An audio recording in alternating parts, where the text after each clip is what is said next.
రోజున కూటమి ప్రభుత్వము చాలా కష్టపడి పార్లమెంట్లో మేము బిల్లు పాస్ చేసుకున్నాము, చట్టబద్ధత కల్పించుకున్నాము అని చెప్పి చాలా ఆర్భాటంగా వాళ్ళు పత్రికలలో, టీవీ యాడ్స్లలో, వాళ్ళ ప్రచార స్పీచెస్లో అన్నిటి దగ్గర కనిపిస్తూ ఉంది. సైమల్టేనియస్లీ వైఎస్ఆర్సీపీ ఎక్కడ చూసినా కూడా మావిగన్ పోస్టర్లు పెట్టుకున్నారు, దాన్ని ప్రచారం చేసుకుంటున్నారు. తాడేపల్లికి వస్తే మావిగన్ పోస్టర్లతో వెల్కమ్ చెప్తున్నారు. అసలు దీన్ని ఎలా చూడాలంటే ఒక ప్రధాన ప్రతిపక్ష పార్టీ సరే వాళ్ళు చేశారు, చట్టబద్ధత కల్పించారు, అమరావతి ఇప్పుడు మా రాష్ట్ర రాజధాని అని దాన్ని స్వాగతించే పరిస్థితి ఎక్కడైనా కనిపిస్తుందా ఇలాంటి యాక్టివిటీస్ ఎదురుగా చూస్తూ ఉన్నప్పుడు? వైఎస్ఆర్ కాంగ్రెస్ పార్టీ మొదలు నుంచి కూడా ప్రజా రాజధాని కావాలి అని అంటారు. ఎక్కడైనా కూడాను దేశంలో కావచ్చు, ప్రపంచంలో కావచ్చు, ఏ రాష్ట్రాలు తీసుకున్నా కూడాను జన సముదాయం ఉండేటువంటి ప్రాంతాన్ని ప్రజా రాజధాని అంటారు, రియల్ ఎస్టేట్ రాజధాని అనరు. మేము అదే పదే చెప్పేది ఏంటంటే, మీకున్నటువంటి 28 గ్రామాలు ఉన్నాయి ఇక్కడ. ఆ 28 గ్రామాల ప్రాంతాన్ని, ఆ 28 గ్రామాల్లో కూడా సగం మంది చదువులకో ఇంకొక దానికో ఎక్కడికో వెళ్ళిపోయారు. ఒక్క జన సముదాయం లేకుండా రాత్రి 6 గంటలకు తర్వాత వెళ్తే ఆ సెక్రటేరియట్ ఎంప్లాయీస్ ఇక్కడ నుంచి వెళ్ళినోళ్ళు, హైకోర్టుకి వెళ్ళినోళ్ళు రిటర్న్ వస్తే ఎక్కడే కానీ ఆ ప్రాంతం అంతా నిర్మానుష్యంగా భయం గుప్పిట్లో ఉంటుంది. మీరు కాదంటారా? కారణం మీరు కాదంటారా? గత 5 ఏళ్లలో మీరు ఎంతో కాస్తో కూస్తో దాని మీద ఒక కన్నేసి దీన్ని కూడా అభివృద్ధి చేద్దామని ఆలోచన మీరు, మీ నాయకులు, మీ పార్టీ అధినేత ఒకవేళ చేసి ఉంటే ఈరోజు ఆ పరిస్థితి ఉండేది కాదని చెప్పి కూటమి క్లెయిమ్ చేస్తాం. అదే ఎగ్జాక్ట్లీ మీరు అనింది.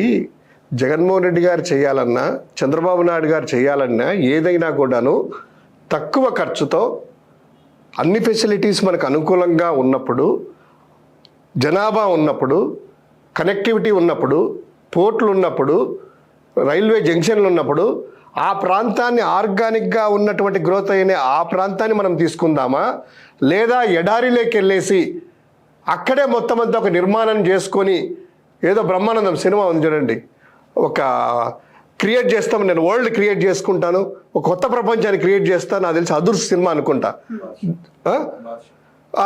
దాంట్లో బాద్షా అనే సినిమా, దాంట్లో ఏమంటారు, ఒక కొత్త ప్రపంచాన్ని క్రియేట్ చేశాను, ఒక ఊహలపల్లికి వెళ్తాడు, ఆహా ఒక కొత్త ప్రపంచాన్ని క్రియేట్ చేశాను, ఇదిగో ఇక్కడ నందమూరి రామారావు గారు వస్తున్నారు, నేను వెళ్తున్నాను, ఇదే నిద్రలో అంటారు. వాడు చెప్తాడు కొత్త ప్రపంచం అని. అట్లాగా ఈ కొత్త ప్రపంచం ఊహల పల్లకిలో మాత్రమే అది పాసిబుల్ అవుతుందమ్మా. ఇప్పుడు తీసుకోండి, ఇప్పుడు అక్కడ 28 గ్రామాల ప్రజలు ఉన్నారు. నేను మావిగన్ అనే ప్రాంతానికి అమరావతికి చిన్న కంపేర్ చేస్తాను ప్రజలకు మీకు అర్థమయ్యేటట్టుగా. ఇప్పుడు మావిగన్ అనేటువంటి ప్రాంతము మీరు ఇందాక ఇనిషియల్గా చెప్పినట్టే మచిలీపట్నం కావచ్చు, కృష్ణా జిల్లా, ఎన్టీఆర్ జిల్లా, విజయవాడ, అదేవిధంగా గుంటూరు జిల్లా నుంచి గుంటూరు ప్రాంతము. ఈ ప్రాంతం తీసుకున్నప్పుడేమో ఈ ప్రాంతంలో బేసికల్గా ఒక్కొక్క ఏరియా తీసుకోండి. ఇప్పుడు మచిలీపట్నం ఉంది, అక్కడ పోర్ట్ ఉంది, దాదాపు 5,400 కోట్లతో అభివృద్ధి, ఆ పోర్టు నిర్మాణం దాదాపు అయింది. సో కొంచెం ఇటు వస్తే కనుక కృష్ణా జిల్లాలో దగ్గర నుంచి ఇటు వస్తే ఇంకో ఇంటర్నేషనల్ ఎయిర్పోర్ట్ గన్నవరంలో ఉంది. దగ్గర 10 లక్షల వరకు జనాలందరూ కూడాను ప్రతి ఇయర్కి రవాణా చేస్తూ ఉన్నారు. తర్వాత విజయవాడకు వస్తే రైల్వే జంక్షన్, దేశంలోకెల్లా అతిపెద్ద railway junction Vijayawada railway junction, Guntur railway సంబంధించినటువంటిది జంక్షన్. సో ఇన్ని ప్రాంతాల్లో రైలు, అదేవిధంగా ఈ విమానయానము, నౌకాయానము, ఇవన్నీ రెడీగా ఉండి 3 నేషనల్ హైవేస్ ఉన్నాయి. నేషనల్ హైవేస్ ఇంత పెట్టుకొని, అది కాక ఈ ఏరియా అంతా కూడా తీసుకున్నట్లయితే 9,530 చదరపు కిలోమీటర్ల విస్తీర్ణం. ఇదంతా పార్లమెంట్లో అమరావతి చట్టబద్ధత బిల్లు ప్రక్రియలోనే మీకు గుర్తొచ్చేసిందా?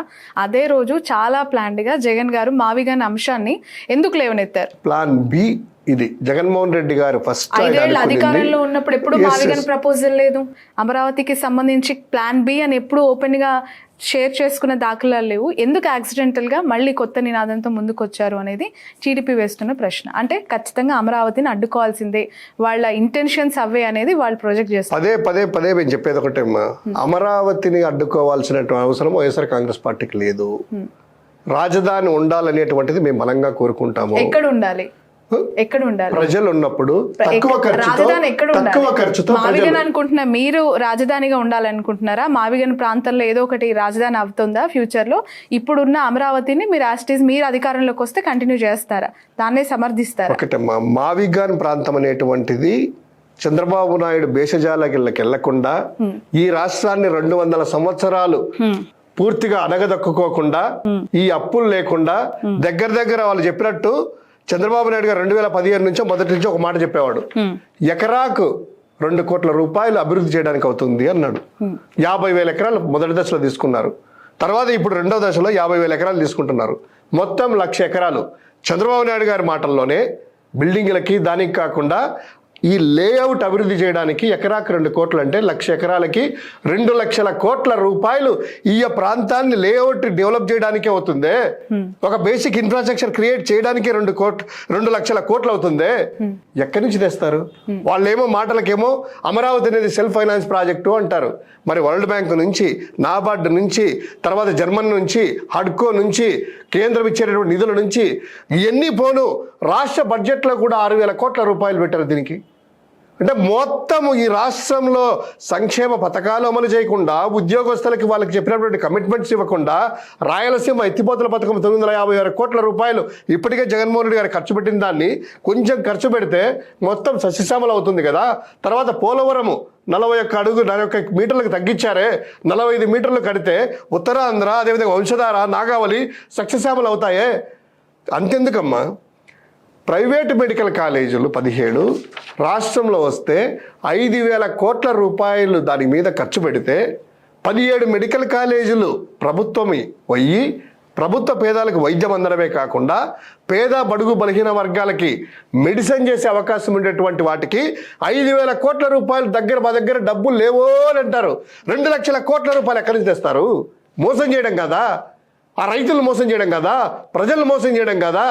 మొత్తం పుట్టిన అప్పంతా తెచ్చేసి రాయలసీమ నుంచి, అదేవిధంగా ఉత్తరాంధ్ర అంతా కూడా వెనుకబడ్డ ప్రాంతాలను ఇంకా అనగదొక్కుతూ ఈ అమరావతి ప్రాంతంలో ఈ 28 గ్రామాలు పెట్టి ఒక వర్గాన్నో ఒక కులమునో వీళ్ళని కాదు కదా డెవలప్ చేయాల్సింది. ఎందుకు ఈ కుల ప్రస్తావన మేము చేస్తున్నామంటే, సాక్షాత్తు చంద్రబాబు సోదరి ఆమె ఎవరో ఉంది కదా, ఆ బుల్లెట్ నడుపుతా, మాటలు కూడా సరితే రావు మాట్లాడడానికి, ఏం మాట్లాడుతుందో ఆమె తెలియదు. ఆ పేరు ఏదో ఉంది కదండి, ఆ పార్లమెంట్లో మాట్లాడేది, తెలంగాణ సంబంధించిన ఆమె రేణుకా చౌదరి. తొడలు కొడతా ఉంటుంది ఆమె, 2 తొడలు కొడుతుంది ఒకసారి ఎగిరిగిరి. ఆ తొడలు కొడుతూ ఆమె పిలవరా, ఇది అమరావతి పెట్టరా అమరావతి అంట, పిలవరా కమరావతి అంట.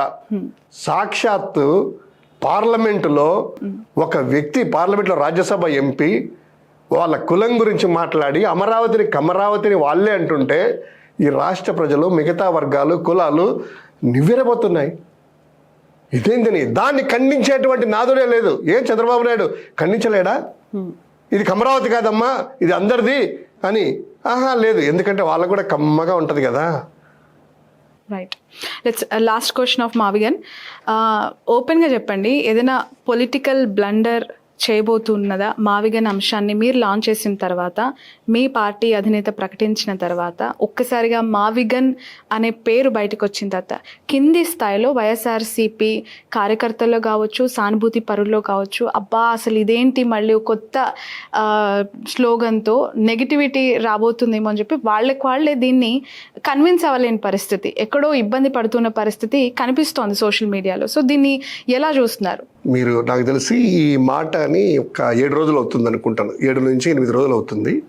ఇది వచ్చిన తర్వాత ఇమ్మీడియట్ గా 2,000 మీమ్స్ పేజీలు తెలుగుదేశం జనసేన వాళ్ళయి, 2,000 మీమ్స్ పేజీలు, 20 ఛానళ్ళు, 10 పత్రికలు ఓని మావిగన్ గురించి వ్యతిరేకంగా రాసిన ఒక ట్రోల్స్ జగన్మోహన్ రెడ్డి గారి మీద, మావిగన్ మీద ట్రోల్స్ చేసినా కూడా ఒక్క రోజు 2 రోజులు ట్రోల్ చేయగలిగారు. తర్వాత వాళ్ళకి ఒకటే గుర్తొచ్చింది, మీరు కూడా గుర్తు చేసుకోండి. కరోనా టైంలో జగన్మోహన్ రెడ్డి గారు కరోనా వచ్చినప్పుడు ప్రజలకి అందరికీ ధైర్యం ఇస్తూ పారాసిటమాల్, డోలో 650 పారాసిటమాల్ టాబ్లెట్ వేసుకోండి, ధైర్యంగా ఉండని చెప్తే ఇదే తెలుగుదేశం పార్టీ ఇంతకంటే విపరీతంగా పిచ్చెక్కినట్టు ట్రోల్ చేసింది. తర్వాత కేంద్ర ప్రభుత్వం నుంచి, ప్రపంచ ఆరోగ్య సంస్థ దగ్గర నుంచి, ప్రతి ఒక్క రాష్ట్ర ప్రభుత్వం కూడాను పారాసిటమాల్ డోలో 650 వేసుకోండి, దాదే ఫస్ట్ ఇమ్మీడియట్ సొల్యూషన్ అని చెప్పిన తర్వాత ఇదే చంద్రబాబు నాయుడు గారు కూడా డోలోనే వేసుకొని బతికిరు. చంద్రబాబు నాయుడు, లోకేష్, పవన్ అందరూ వాళ్ళే వేసి అదే వేసుకుని బతికిండ్రు.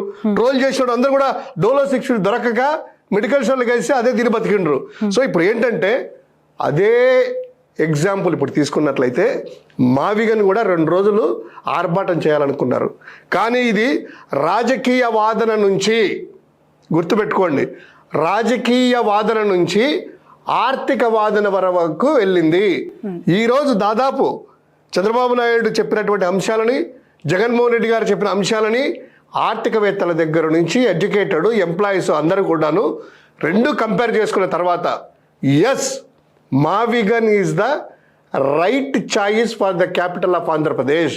ఓకే, అమరావతి గుదిబండగానే మారుతుంది ఈ రాష్ట్రానికి, ప్రజలకి.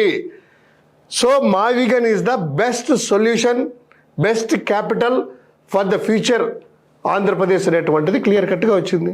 ఎక్కడ కూడా మేము ట్రోల్ అవుతున్నామని లేదు, ట్రోల్ చేయాలని చూశారు, కానీ ఇప్పుడు వాళ్ళు ట్రోల్ అవుతున్నారు. ఓకే, మావిగన్ అనే పదము పలకడానికి కూడా చంద్రబాబు నాయుడు భయపడుతున్నారు. మనం మాట్లాడుతూ అది నాకు పలకడం కూడా ఇష్టం లేదయ్యా, దానికి మీనింగ్ లేదంటాడు. నిజంగానే జగన్లో గన్ కలుస్తుందని మావిగన్ పెట్టారా? గుంటూరు గన్ అండి. ఇప్పుడు దీనికి ఉంది హెచ్ఎండిఏ ఉంటుంది, హైదరాబాద్ మెట్రో డెవలప్మెంట్ అథారిటీ అని. కొన్ని లెటర్స్ తీసుకొని పెడతా ఉంటారు. ఇప్పుడు అన్నమయ్య డెవలప్మెంట్ అథారిటీనో, జీవీఎంసీనో, GVS greater Visakha municipal corporation, అదేవిధంగా ఆచార్య నాగార్జున యూనివర్సిటీ ఏఎన్యూ అంటారు. లేకపోతే కనుక మీ దాన్ని తీసుకోండి, తెలంగాణను ఏమని పిలుస్తారు, తెలంగాణను టీజీ అంటారు, ఆంధ్రప్రదేశ్ని ఏపీ అంటారు, ఉత్తరప్రదేశ్ని యూపీ అంటారు. ఇవన్నీ కూడా ఏంటంటే కనుక షార్ట్కట్లో పూర్తిగా పలక్కోకుండా ఇప్పుడు దాన్ని ఒక షార్ట్కట్లు పిలవడానికి ఇప్పుడు చంద్రబాబు నాయుడు ఉన్నారు. ఆయనే అంటున్నారు మన ఏదో ఒక మీటింగుల్లో, ఎవరైనా మహిళల జోలికి వస్తే అదే లాస్ట్ రోజు కావాలి, ఇక్కడ ఉండేది సిబిఎన్ అంటారు. సిబిఎన్ అంటే ఏంది, మీనింగ్ ఉందా డిక్షనరీలో కొడితే?